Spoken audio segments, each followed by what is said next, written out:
The future is how. Have you asked yourself today, what's next for me? You're not alone. We've all felt that way at some point. My name is Frederik, and for years I've helped the brightest minds at Google and Stanford and people around the world shape their futures. Now, I want to help you to do the same. Because the future isn't just something that happens. It's something you can create, starting right now, from within. Instead of waiting to see what happens next, let's explore how you can make it happen.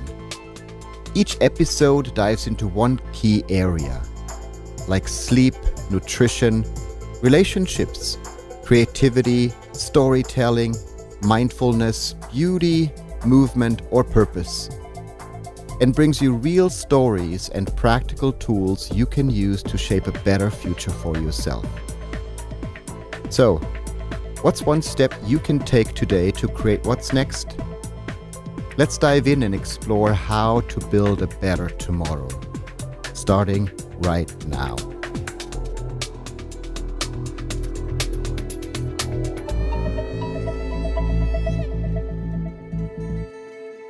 Welcome to The Future is How, your podcast that explores a simple but profound question. How do we create a better future? I'm Frederik, and I believe the future doesn't start tomorrow. It begins from within. It's not something we wait for. It's something we shape together, with imagination, with intention, and with one powerful force, our mind state. So let's step into what's next. So, unusual setting for today because we're not in the Bay Area in California, but we're in Frankfurt, Germany, sitting in a ex-garage studio now. I'm Andreas. I did the music for the podcast for Frederik. It's fantastic to be sitting face to face here. And what we're doing is talking about Zukunftsgeist. That's a translation of the book title, The Future is Now. Zukunftsgeist, we could say future mindset, future spirit. It's kind of a mix of both, I guess. And Frederik, you've been on tour and it's a marathon, I would say. So you're at different places every night, meeting different people every night. Not over-organized the whole trip, but given the architecture of the podcast, we need to begin with the future bio, because that's always an ingredient of the podcast. So usually you ask your guests. Now I have the privilege to ask you about your future bio. Where do you see yourself like in 5 or in 10 years, especially now under the impression of your book tour?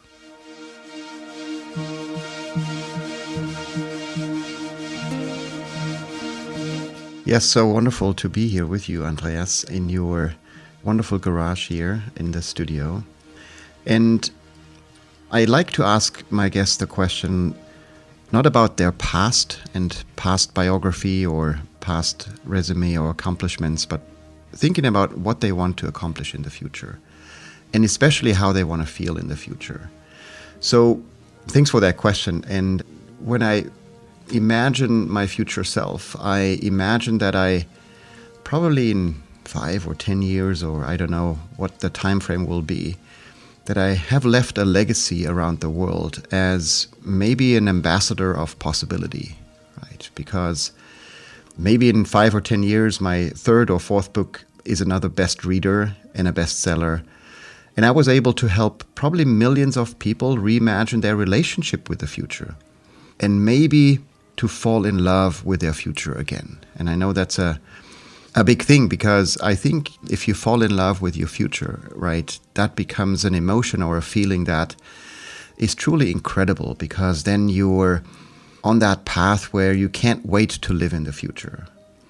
And so through maybe this podcast, maybe some workshops from maybe happening at Burning Man to boardrooms around the world, I want to inspire really that global movement of being future ready and developing that mind state that really helps you to build the future you want to live in.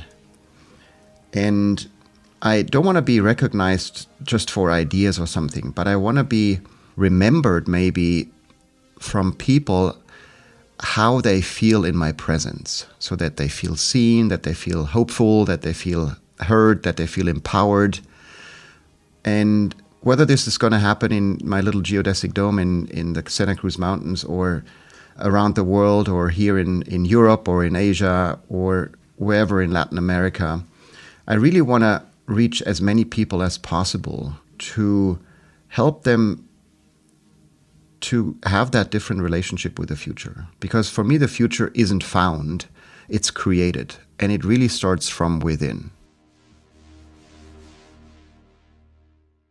I really appreciate that. The distinction, really. Waiting for something to happen, creating something that will happen, and to create that space. And we'll get to that, I think, in many ways over the course of this episode of The Future is How. But you're in Germany now. You're on the book tour, and I'm really, really curious. One, where do you take all the energy from to do this? I mean, people who speak professionally know this. It is really drawing a lot of energy, this job. Every night, another city, and speaking occasions, invitations to other podcasts, for instance, speaking occasions on top of what you're doing promoting your book. So how do you stand the test of time, so to speak? Yes, I guess that's what we trained for, right? That's what we prepared ourselves for. And I literally prepared for this tour intensely, right? Preparing my mind, preparing my body, and preparing my spirit, right? And so those three elements are something that everybody can invest in, right? In terms of strengthening your body, but also strengthening your mind, and just becoming self-aware of what you're feeling in those moments when you meet a lot of people, and how you can continue to really be present with a lot of people. And what I hear a lot of times is that feedback that people, when they join one of the shows or we have a moment to interact, that they feel a sense of calm, that they feel a sense of also empowerment, that they feel a sense of maybe self-discovery. And I think that's very powerful, because we started out to obviously plan this as a book tour, right? To promote the book and promote the message of the book as well. To help people really to not focus on that question, what will the future bring? I think that's the wrong question a lot of people ask, especially nowadays, right? But really asking that question, what future do I want to create? And so this wasn't just a book tour. I think it became something else. I think it became a shared exploration, maybe a tour of hearts and minds in motion, right? Because we touched a lot of people. We had people that followed us like 3-4 times and showed up for all these different shows because I think they couldn't get enough of Wow. their future. We had people that ended up in tears, not because we shared something sad, but I think because they discovered something profound in themselves. And we had people who left after 5 minutes, right? It's really something incredible to go to, I think it's 19 cities and meet thousands of people and really spark that, what we call Zukunftsgeist, that future spirit that's really within everyone. I think it just showed me that I need to be braver, or brave enough for the future. It took a while for me to be open for it, but after like feeling more calm and looking at everyone else, like how the crowd developed, I felt more comfortable and open to adapt to my own future concept. I will change a lot of things because my feeling was love, and I want to have a lot of love in my life, and I want to see it in the future. I was shocked because of this aspect. There can be more water in the glass. I love this. I'm starting to meditate again. I forgot this for a while, and while I was having this view in my future on the beach, I realize it's pretty good and it makes me feel good. So I start with this tomorrow morning. I will think of me that I have this dimension within myself, and this is my power within myself, and I will go forward always having this feeling inside of myself.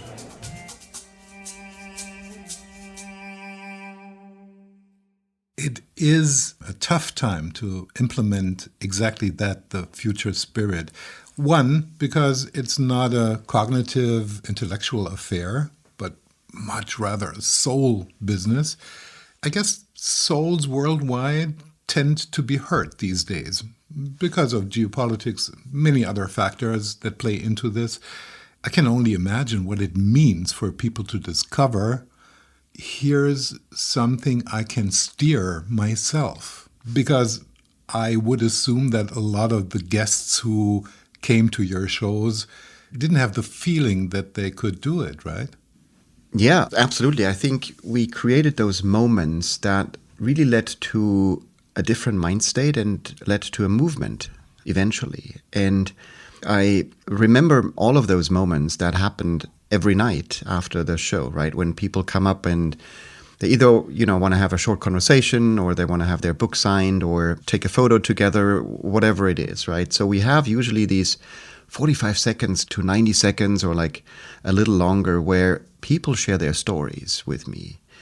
And so one woman really came close and whispered in my ears, and she said, like, Frederik, I've been stuck in my job for 12 years, and tonight I finally saw a version of me that could do something different, right? So she really felt that she now has this permission to change the direction of her career, right? Which was beautiful. Another person came up to me with tears in her eyes, and she said, I'm recovering from cancer, right? And I haven't thought about the future in years, but something in your words gave me permission to dream again. And so that's something she shared with me.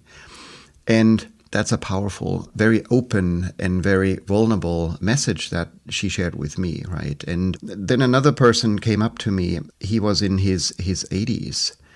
And he said, I'm so afraid of making the wrong choice. But tonight I realized there's no wrong choice if I choose from who I want to become, right? And so very powerful moments that I'm able to experience. And in all of those moments, right, the one thing that I realized is that I want to be present with people, right? I want to hear them. I want to see them. I want to give them a sense of, it's not about your outside world and what's happening in the world outside, and you described some of that. It's more important to go inside and feel like what you want to feel now, but also what you want to feel in the future. And that is a thing that we want to leave people with, is that they find an answer to that question, how do I want to be in the future and how do I want to feel in the future, right? Which is very essential, because that creates clarity for people. That creates a sense of ownership about the future as well. Every night I go to bed and I'm deeply moved, and I have a chance to check in with my kids, who are in California.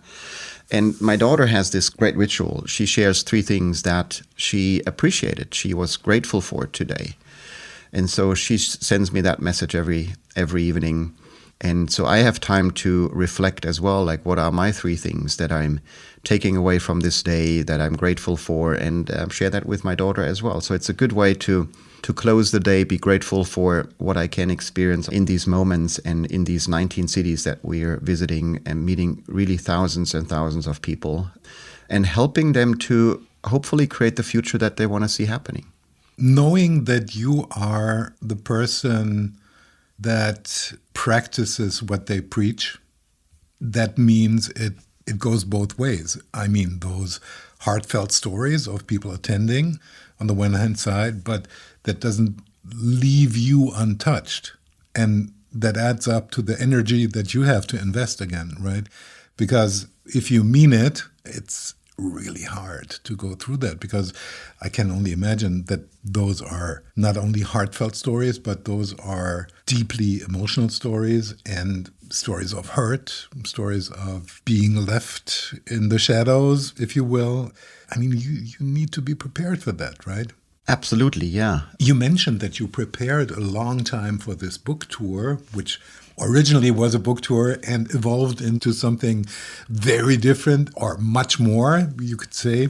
If we may look over your shoulder a little bit how this preparation work went, because is it merely meditation or is it preparation in different ways to get to a mind state where you are strong enough really to cover all this ground? Yeah, so there's probably a couple of things that went into that training probably, right? First, it's physical training, really preparing the body, not just in terms of like strengthening it, but also preparing the body that it can rest when you have the opportunity to rest, right? So we're on a tour that brings us to 19 cities in 3 weeks. And so we have to drive through the nights.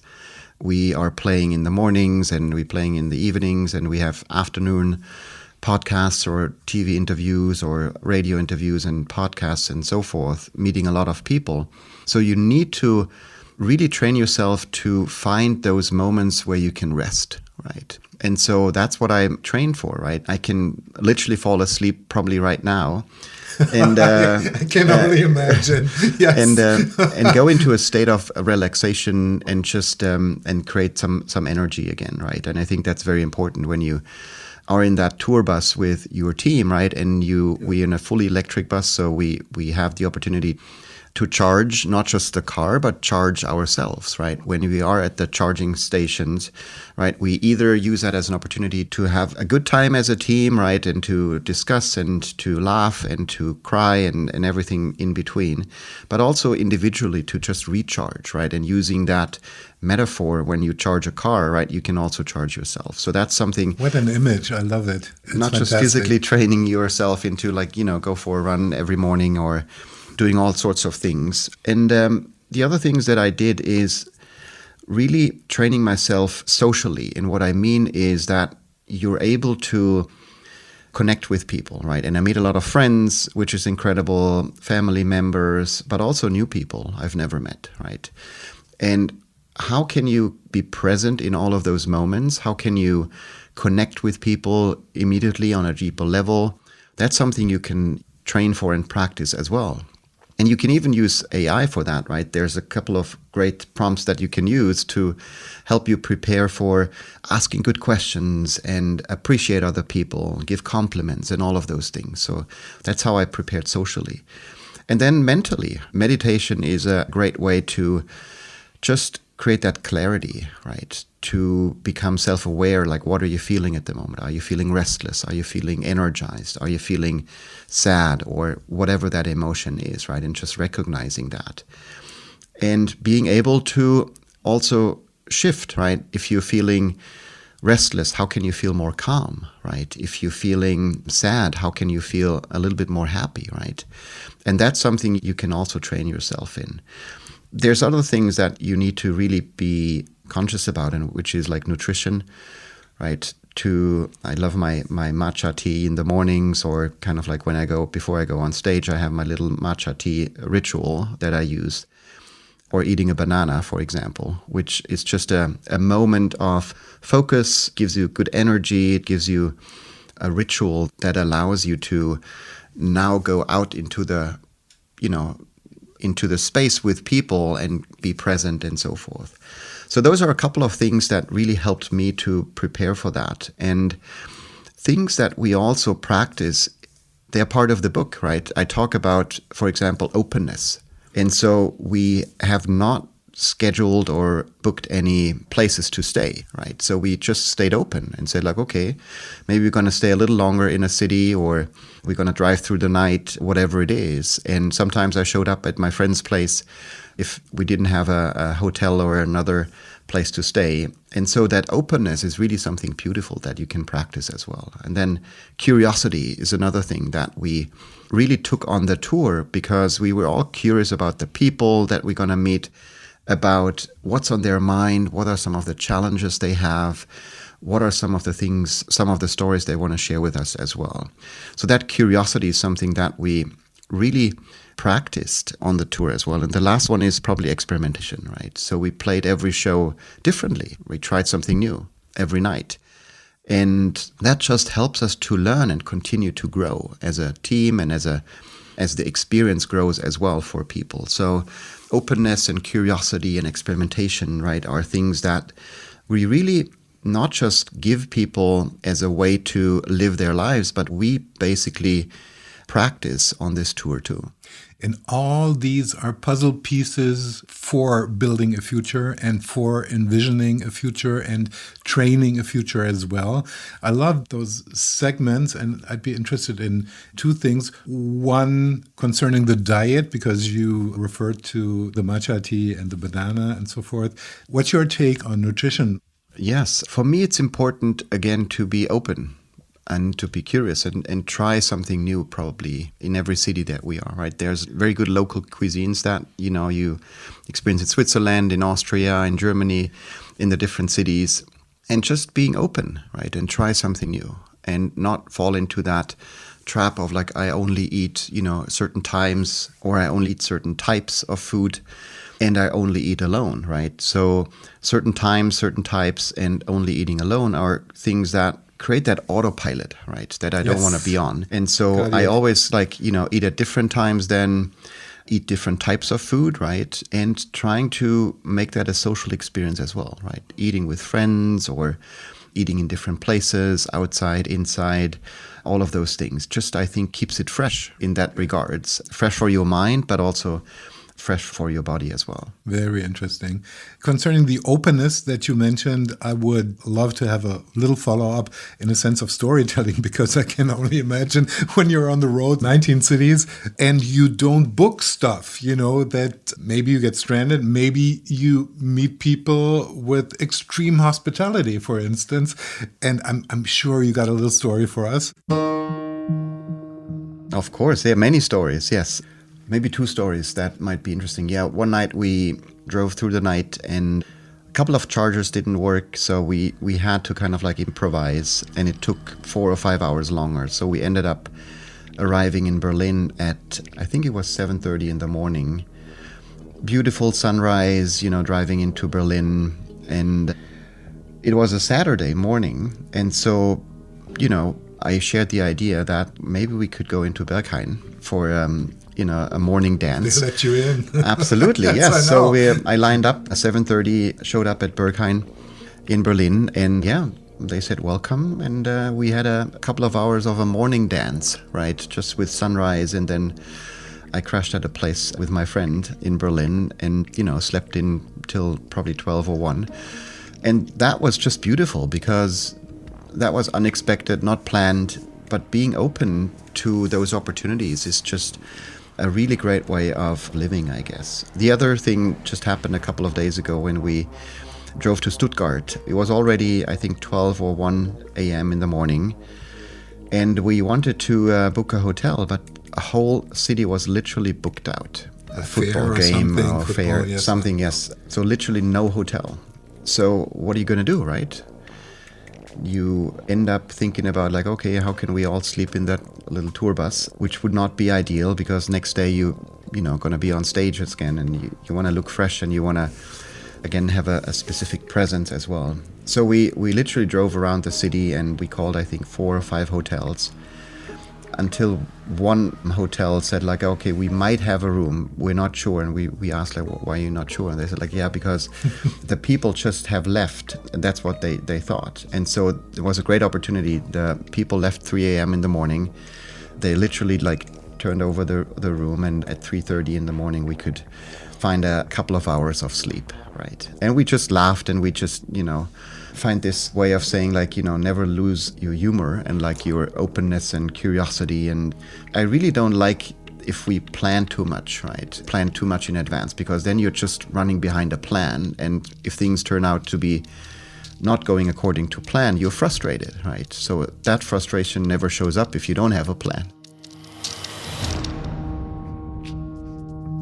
It's such a wonderful thing to have a team with me that also practice that openness and that curiosity, and is always open to do something different and something new. So I deeply appreciate that.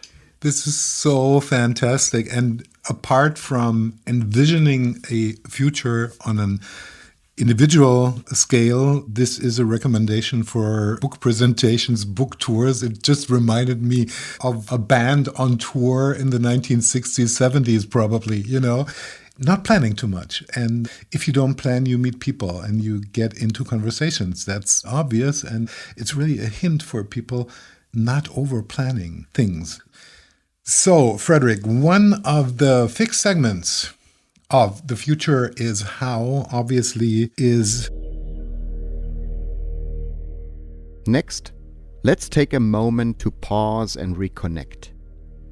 This is your Mindstate Moment, a chance to reset and come back to yourself, wherever you are right now. These moments of presence are powerful. They remind us that the future starts from within, by shifting how we show up in this very moment. Perfect. Yeah, I might share a Mindstate Moment that we experimented with on the tour as well, and just want to invite people to just let's take that moment just for you, right? That's the purpose of that, is that you invest a couple of minutes just for you to feel more energized, you feel a sense of calm, you feel a sense of clarity maybe as well. So wherever you are, walking or resting, maybe riding the train, just take a slow breath in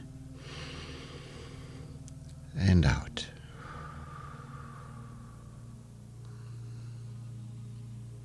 And now ask yourself gently, how do I want to feel in my future? Not what you want to achieve or check off, but how you want to feel deep inside your body.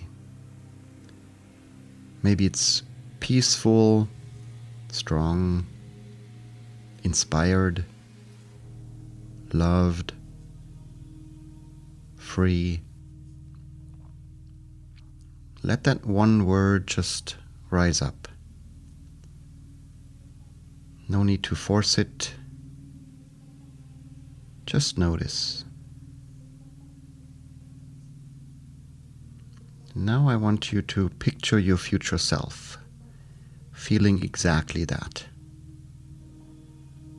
You're walking along the shore, waves roll in and out, steady and soothing. Maybe the air tastes like salt and maybe possibility. And I want you to imagine that you bend down and write that one emotion in the wet sand with your finger. Strong, peaceful, inspired, free, or loved. And let it be your reminder, your invitation, your truth. And watch the ocean come close, almost touching it, but never washing it away.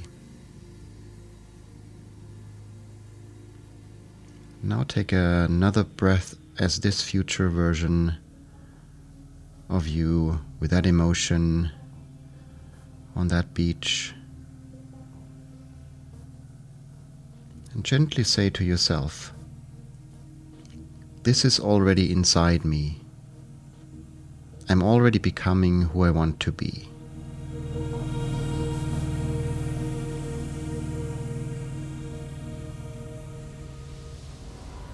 I needed a little moment to get back to where we are.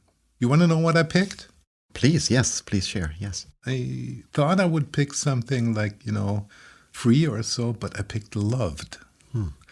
Because I felt at that moment that for me, one of the really energizing factors in my life is when I feel loved most. Mm-hmm. And to me, as somebody who's making music, for instance, creativity actually comes with being loved very strongly. And so I was really fascinated by, I guess a lot of people would pick free or other things you mentioned, but for me it was really loved. Wonderful. Fascinating. So that's the question, everybody can ask themselves, like, what do you want to feel more of in your future, right? And if it's loved, free, maybe a sense of calm, all of those are very important emotions, because the future is an emotion, right? We're human beings. And sometimes when we think about the future, we think about bigger house, the faster car, more money, or a better relationship, or health, whatever it is. But all of those are related to an emotion, right? That house might be an emotion of safety and homecoming. That faster car might be, I want to be seen, right? I want to be recognized in the future, right? This notion of thinking about a relationship that you want to have, right, is about maybe feeling loved in the future. And the most important question now, I think, is what's the one small step you can take today to feel just a little more of that? Because we can't make other people love us more. We can't force other people to give us more, right? But we can take a small step in that direction so that we can share a little bit of love with others. We can reach out to other people. We can tell them that we're grateful for that they're in our lives and so forth. And it's with every choice we make, with every action we take, that we can go on that path towards the future we want to live in, with that emotion that we want to feel. Frederik, we have to talk about something else, because in a sense we come to the closing of the first series of podcasts, The Future is How. Maybe it's also a good chance to look back a little bit, but also it's maybe a good chance to try to look into the future, because that's what you do. I can only imagine there are probably zillions of aspects of talking about the future, and that said, zillions of potential guests, who might join the show. But first off, what do you look back on very fondly?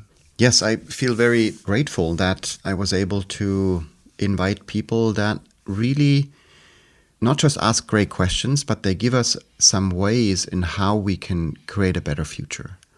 So, if you look at sleep, for example, right, and what the research shows you, that sleep is really a powerful way of creating a better future for yourself, right? And sleeping better and invest in that quality of sleep is something that goes a long way, right? If you want to create a better future for yourself. Or that notion of beauty that we heard of, right? What is beautiful in our lives, and how do we perceive beauty as well? And the power of that is also that we can now ask ourselves, how do we want to create a more beautiful future, right? Which I think is a wonderful question to ask yourself. And then relationships, right? Obviously, that's what we learned, is that if you want to live a longer life, a more fulfilled life, and a happier life, relationships really matter, right? The quality and the quantity of your relationships are essential. And so the question is, how can I create more relationships? How can I create better relationships in my life and for my future?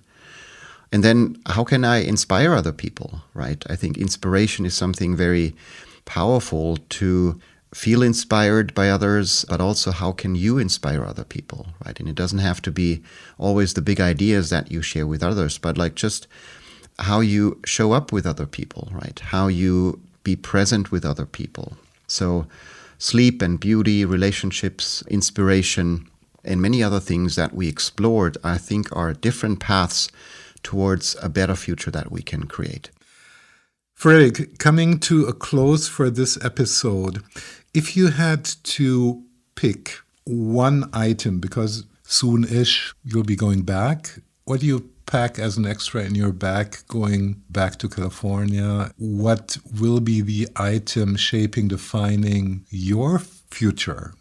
Yes, I don't think there's a going back to California. I think there's only a going forward. So I love that. Moving forward, I take probably three things, right? The first one is the memories of those moments I had with people, right?